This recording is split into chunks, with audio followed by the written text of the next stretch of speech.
Hello and big congrats on starting your engagement ring search. My name is Rachel and I'm the jewelry expert and graduate gemologist here at BrtieCo Insurance.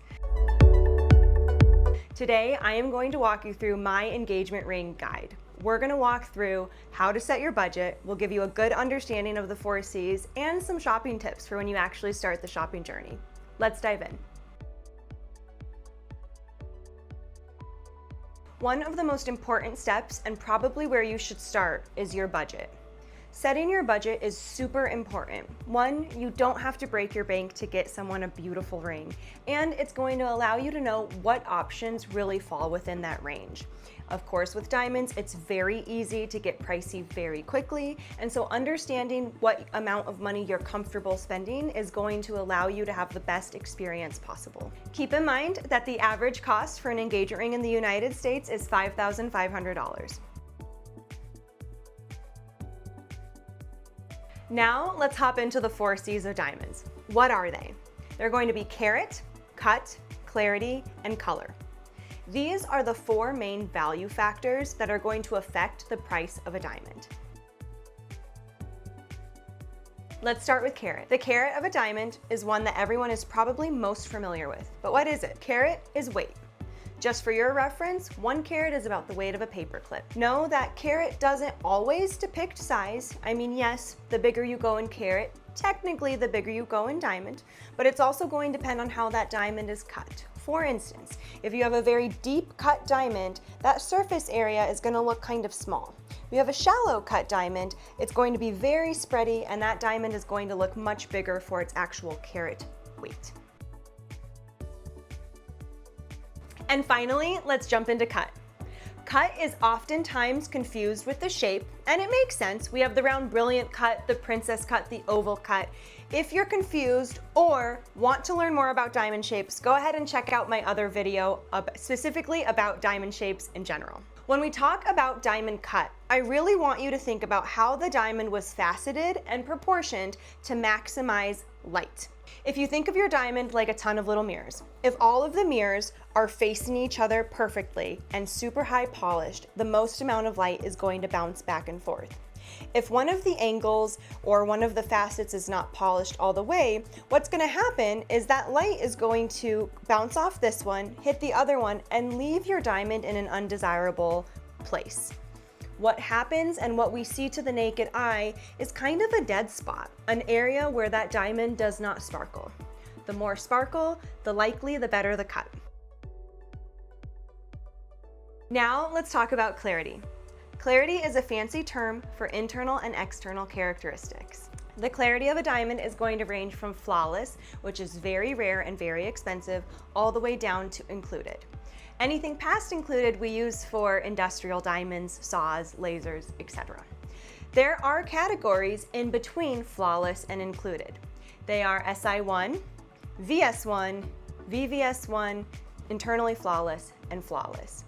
All of these categories basically describe how easy it is for someone with a trained eye who knows what they're looking for at 10 times magnification.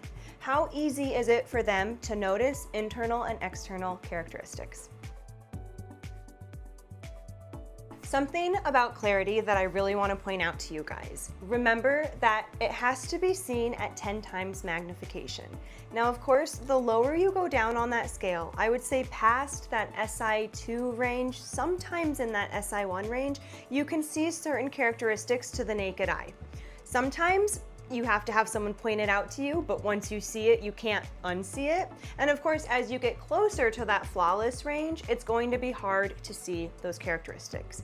Keep in mind that just because something exists at 10 power magnification doesn't mean that you'll be able to see it to the naked eye.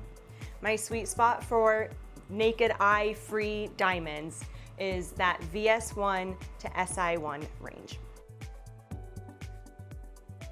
Color. Fun fact. Diamonds come in all colors of the rainbow, but when we talk about engagement rings, we want to talk about the white diamond scale. When you get into the colored diamond range, yellows, reds, oranges, blues, those all become very, very rare. As a gemologist and diamond enthusiast, when you're looking for your engagement ring, here's what I suggest. Clarity, you can kind of let slide. Reason being, most of the clarity definitions require a trained eye and to see the inclusion at 10 times magnification. Most of the time, you won't see those things to the naked eye. The most important factor to me when I'm looking for diamonds is cut.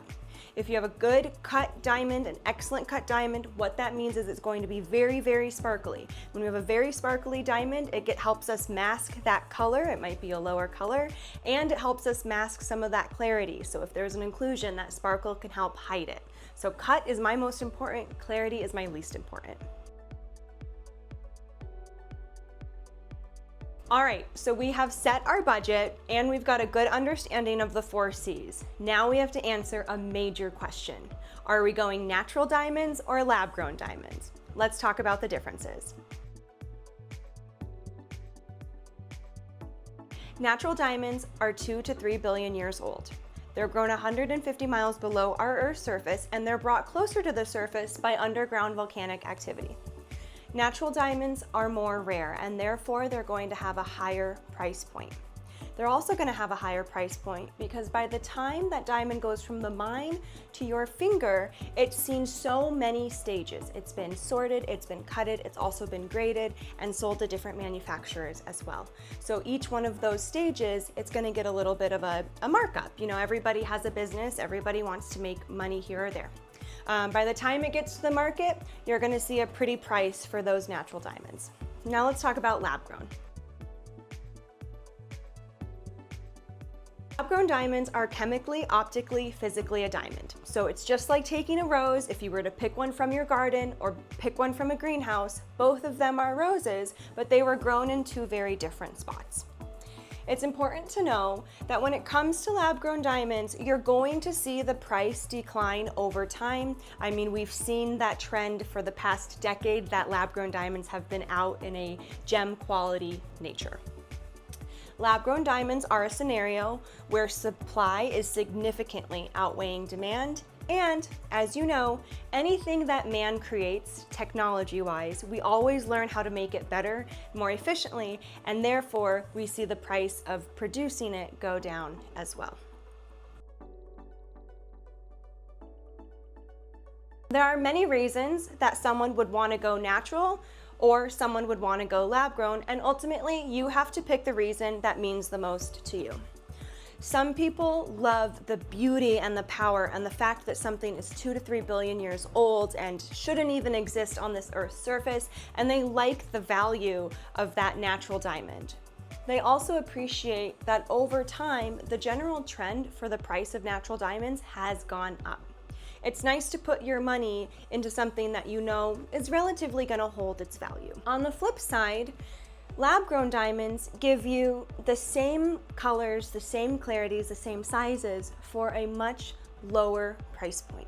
So you get all of the benefits of a diamond. You get the sparkle, you get the durability for a fraction of the cost.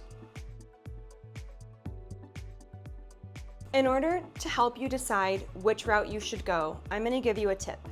My biggest tip for deciding between natural and lab-grown is what definition of value means the most to you. Certain things maintain their value and in fact can increase in value over time. If that is something that is important to you, I would recommend that you go natural. Now I apologize because this next example is not very glamorous. Another definition of value is that value box of cereal, or that family size box of cereal. What happens? You get a bigger box of cereal, you get more for your money, and that is value in and of itself. If that is a definition of value, that sort of upfront deal, then I would recommend you go lab-grown. Now it's time to dive in to picking the perfect engagement ring style. I have a whole nother video on picking the engagement ring shape that you can go ahead and look at, but for right now, let's talk about the style, meaning like what does the ring do? What does the ring look like? Kind of the metal on the side stones, what do those incorporate? There are literally thousands of engagement ring styles and it's easy to get overwhelmed, but that won't happen to you. Know that you can go the modern route, the traditional route, the vintage route, the big flashy glam route. What's important is for you to know who you're shopping for. A lot of couples nowadays will actually go shopping together. They'll get a good idea for what they like, what they dislike, and then you can come back and purchase it on your own, or you can take all of the best pieces that they liked and kind of customize it into one ring. They'll also give you a list of absolute no's. Those are really important for you to clock and keep track of. You know, if she says she doesn't want a halo, well, you better not get her a halo. So many factors go into what ring style you're gonna pick. You have to pick the shape of the diamond, you have to pick the color metal you're gonna use, and keep in mind their lifestyle too. If they're a very active person, you probably don't wanna get them something with a ton of little side stones or something that sits high off their finger. Maybe something a little bit more low profile. If they're more minimalistic, then maybe just a single stone on a simple band is all they need. As mentioned, you guys, there are literally thousands, so I'm just gonna show you a few. You've got your more traditional ring, traditional style, your big and flashy glam style, your vintage inspired engagement ring, one with a modern twist, and something for someone who's a little bit more minimalistic.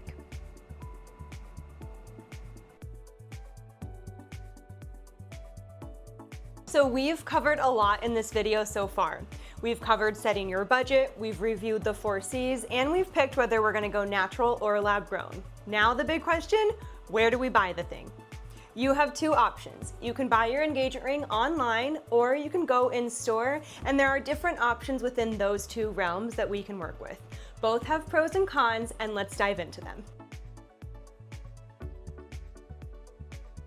Purchasing your engagement ring online gives you the convenience of buying from the comfort of your own home. Keep in mind that when you're purchasing online, it makes comparing different companies very, very easy. You can do your research and make sure that you're getting the best possible deal. One of the cons about shopping online and at home is that you don't really have a professional walking you through the process. Of course, this video should give you a good enough jump start, but it is nice to have someone there with you who knows what they're talking about to help guide you through the specific options. Another con to purchasing your engagement ring online is that you have to buy it sight unseen. A lot of websites nowadays have really good, clear images and videos of the diamonds that you would be purchasing, but at the end of the day, you're only gonna buy one diamond and it's off of a picture from the internet, so you never see the stone until it arrives. For some people, that would be a lot of money to risk on something that they haven't seen in real life.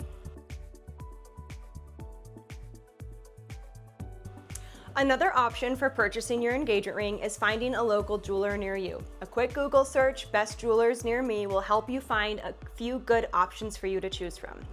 Don't just go to one jeweler. I would recommend going to a couple. It's just like doing your research on the online searches. Which company do you want to buy from? Which company has a better value proposition for you? Think about also long-term effects. How are they going to take care of you for the lifetime of your ring? The benefits of purchasing in-store is that you have a trained professional there to guide you through the entire process. They're there to show you the diamonds, they're there to show you all of the different styles of rings. I like shopping online because you can physically touch and you can physically see all of the different items. You can compare them side by side, different stones, different rings, different metal colors, and really figure out which one is best for your partner. A con to purchasing in-store is that you're probably going to see some higher prices. But I want you to think about this.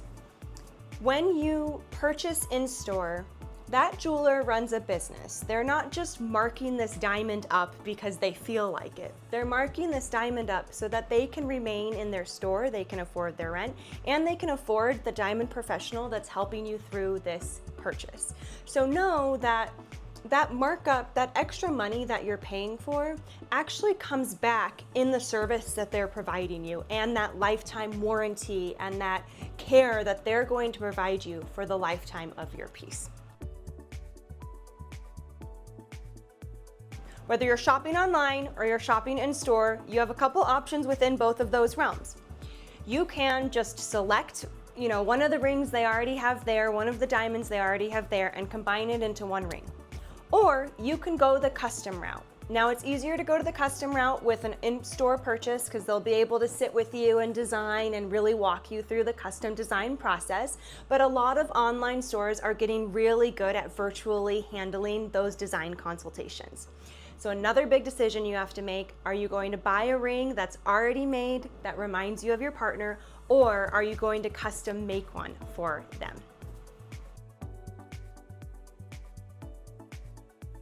Congratulations. Now you're officially a diamond expert, but you've also purchased your engagement ring. What should you do next?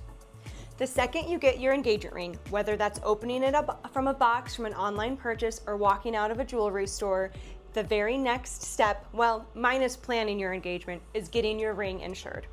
I highly recommend that you get your ring insured for loss, theft, mysterious disappearance, and make sure it's worldwide coverage. At BrtieCo, we are here to offer you one of the most robust jewelry insurance policies at a fraction of the cost of others that you'll find on the market. We are highly rated by the consumer and have been recognized as one of the top jewelry insurance providers by brides.com and Forbes. If you don't believe me, look into it. I know you'll find that we're the best. Thank you for joining me. Congratulations again. We'll see you next time.